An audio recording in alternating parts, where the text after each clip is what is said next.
Before I start this video, make sure to use my TCG Player affiliate link down below in the description. Also, if you do want to support the channel even further, consider becoming a patron. There are some great benefits including giveaways, early access to videos, and can be featured in gameplay videos in the future. For today's patron shout out, I'd like to thank Sean Harvey for being a patron. I can't thank you enough for your support, and so with that out of the way, let's get into this week's video. Hey, what's going on YouTube? This is Devin coming back at you with another video today in PubStomp MTG, and in this video I wanted to focus on the new Deep Clue C deck that's coming out for Murders at Karlov Manor, and this is a great deck. Honestly, I looked this over and I feel like there's a lot of great reprints. There's also a lot of great power behind it, and so in this video I wanted to focus on the new cards of the deck. I also wanted to talk about reprints, and then later on I'm going to suggest some cards to upgrade it a little bit more just to increase the power level, because it is just a Precon. Usually they're geared towards new players, and so if you just want to boost up the power level a little bit, I have some suggestions for you. So without further ado, before I dive into the video, I do want to focus on the two commanders of the deck with Morshka and Sophia. So Morshka is the first commander that's on the front-facing commander. It's Morshka Undersea Sleuth, so for blue, green, and a white. It's a legendary Vidalcan Fish Detective. I know there's some beef around that with Tolarian Community College. Why not being a merfolk instead of a Vidalcan Fish? Regardless, I think it's kind of funny to see the beef, but I feel like it's a good card, mainly just as a good stuff commander. It has the ability of you have no maximum hand size, so like a Reliquary Tower, and at the beginning of your upkeep you investigate. Whenever you draw your second card each turn, you put 2 1/1 counters on Morshka Undersea Sleuth. So this is obviously feeling like really good. A little bit too good in the situation of like it's just about good stuff. You're really just trying to draw cards on each opponent's turn so that you can buff up Morshka. You do have that investigate token that you do make. However, I do really like Sophia Dodge Detective. So the reason why I do like this is obviously it's in reference to Scooby-Doo. You have the Hound back there looking like Scooby-Doo. Obviously it's not Shaggy in front of him. I'm going to make a proxy of this totally and make it Shaggy and Scooby-Doo. So when Sophia Dodge Detective enters the battlefield, you create Tiny, a legendary 2/2 green dog detective creature token with tramples. So I think that's funny naming it Tiny, even though clearly it's not a tiny dog. You can pay 1, sacrifice an artifact token, put a 1/1 counter on each dog you control, and whenever a dog you control deals combat damage to a player, create a food token, then investigate. So not only are you making a food token with Scooby Snacks, you are also investigating, so that could be really powerful. Honestly, if anything else, you really don't need to focus on the dog aspect at all, because you are making Tiny, and it's a dog itself. You could just keep bumping it up a little bit by little by feeding it Scooby Snacks. But obviously, the more dogs you do have on the deck, the better it will become. However, as a build around though, in this deck, Morshka is a little bit better. I mean, really, you could just pick either one because you're making investigation tokens anyways, so regardless, I feel like it's up to you on which one you want to choose for this deck. I personally like Sophia Dodge Detective because obviously it's reference to Scooby-Doo, and so I just have to give that one a mention. So with all that said, let's first talk about the new cards of the deck.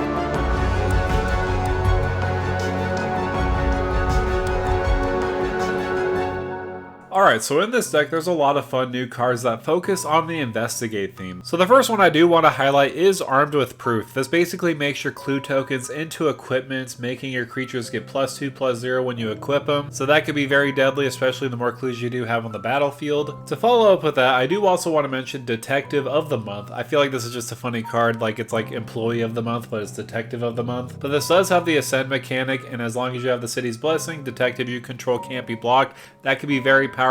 Also, whenever you draw your second card each turn, you create a 2/2 white and blue detective creature token. So again, you're making the tokens, you can make them unblockable, a lot of things that you can do with this card. Another new fun card in the list is Follow the Bodies. I think this is just a funny name, by the way, but it does have Gravestorm, and you investigate with this. So basically with Gravestorm, whenever you cast a spell, you copy it for each permanent put into a graveyard from the battlefield this turn. So if you want to sacrifice a lot of clues so that you can get the Gravestorm ability online, you could definitely do that. The more permanents that enter the graveyard, the more you could copy the spell, and the more you can investigate just for 3 mana. A great win con I do want to mention is Knowledge is Power. Obviously the flavor of the name is pretty good, because obviously if you're trying to win the game, knowledge is basically going to be the best way you can win. But creatures you control get +X/+X, where X is the number of cards you draw on this turn.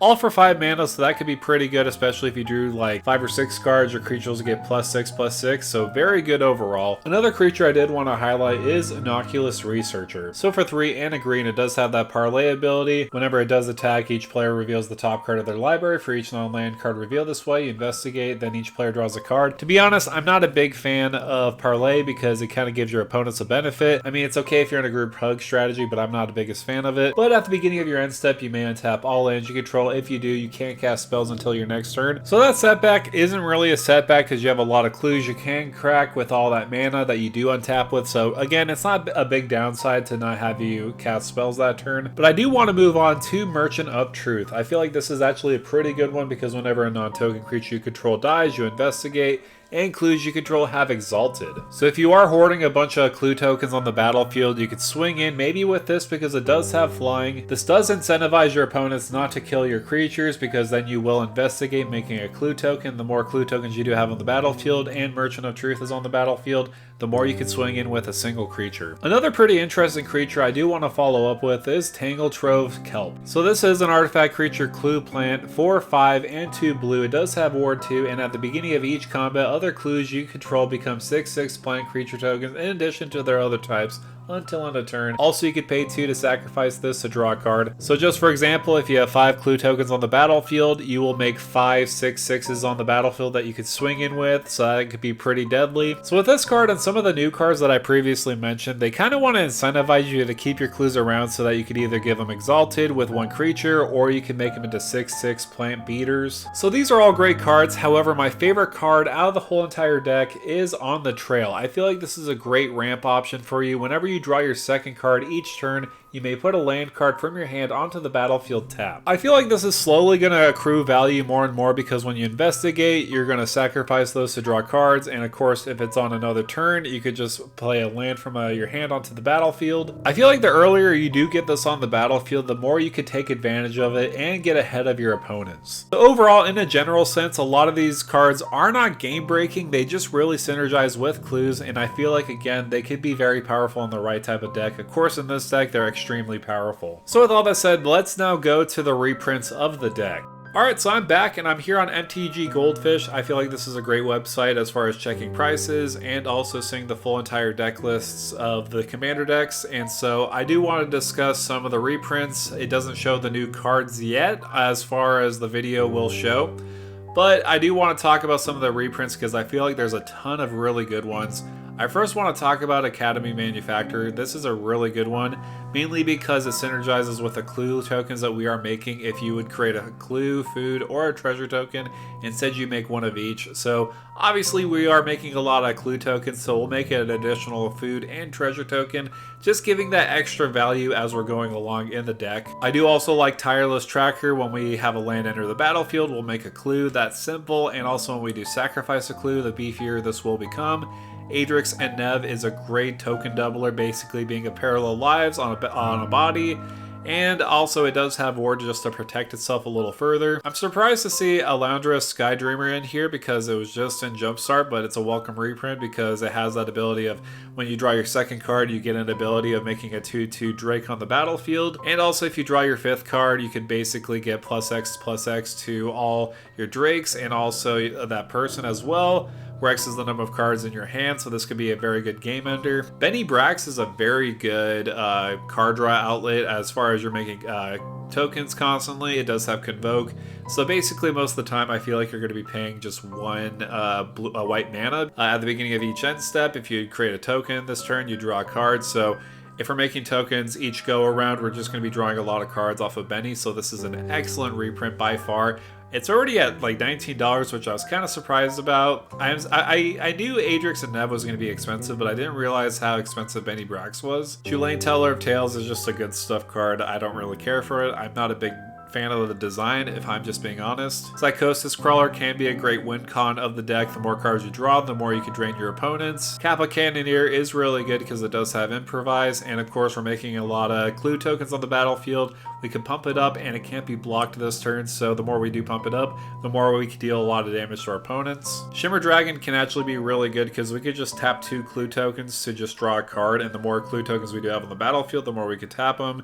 And also it does have Hexproof if we control control 4 more artifacts, which is pretty easy because of clues. Coma was a surprising one, to be quite honest. I was really surprised to see it on this list because it doesn't really synergize with the commander making clue tokens. I mean, it does synergize with a lot of aspects of the deck. So for example, Coma the Cosmos Serpent.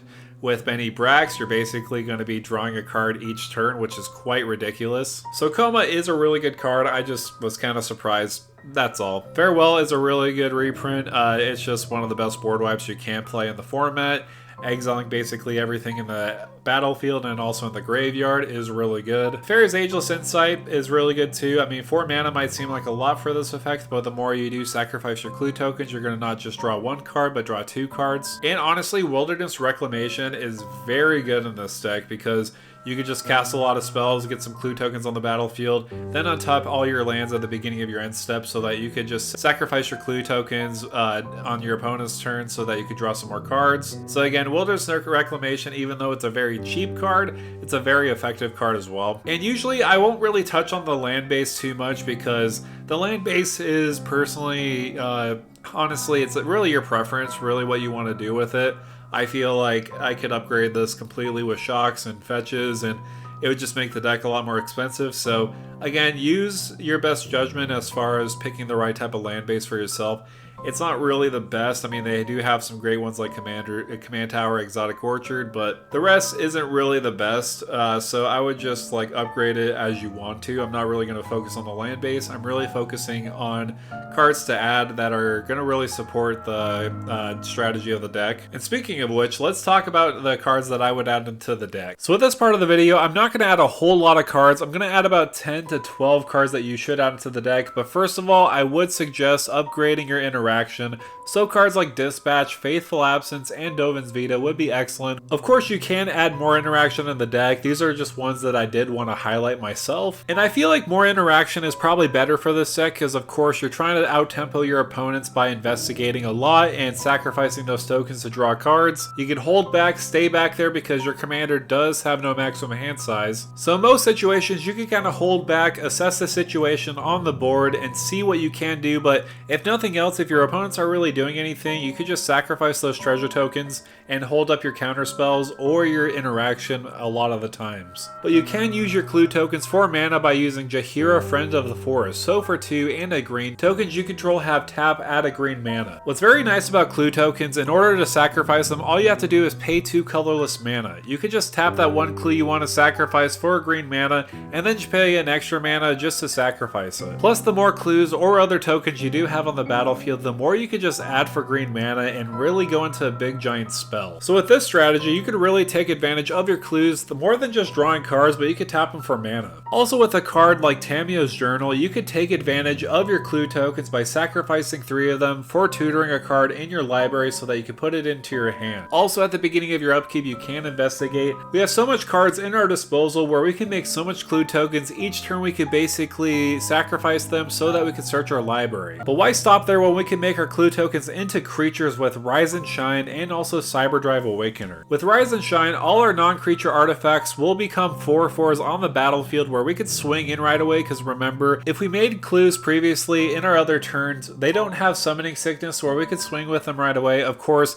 if we did make clues that turn, they won't swing away. Cyberdrive Awakener is pretty interesting too. It does have flying and other artifact creatures you control have flying. Also, when it does enter the battlefield, until end of turn, each non-creature artifact you control becomes a 4/4. So this is more temporary compared to Rise and Shine. However, I feel like this is excellent because it'll give all our artifact creatures flying, a lot of evasion for all our clue tokens that are now 4/4s. Also, depending on how much clues we do have on the battlefield, we could potentially swing away, killing an opponent or multiple opponents. But why stop at 4 power when we could go to 7 power with Displaced Dinosaurs? Not only do I like this card because it's a dinosaur, okay, that's probably the main reason why I do like it. Other than that, it does have a great ability. As a historic permanent enters the battlefield under your control, it becomes a 7/7 dinosaur creature in addition to its other types. So all those clue tokens that you do make on the battlefield will become 7/7 dinosaurs that you can swing away with. However, if budget is not an option for you, obviously token doublers are very good in this deck, like Parallel Lives, Anointed Procession, and Mondrak Glory Dominus. Not much can be said about these cards. These are great for doubling effects. Instead of 1 token entering the battlefield, we'll make 2, and so on and so forth, depending depending on how much tokens enter the battlefield. Of course, again, these can be a little pricey. I think Mondrak Glory Dominus is the cheaper one of these because it's the most recent, besides Parallel Lives being in the Enchanting Tales. So regardless, I feel like these are good cards anyways. I don't really count Anointed Procession in the Secret Lair Cats and Dogs deck counting as a reprint, but again, it was reprinted there.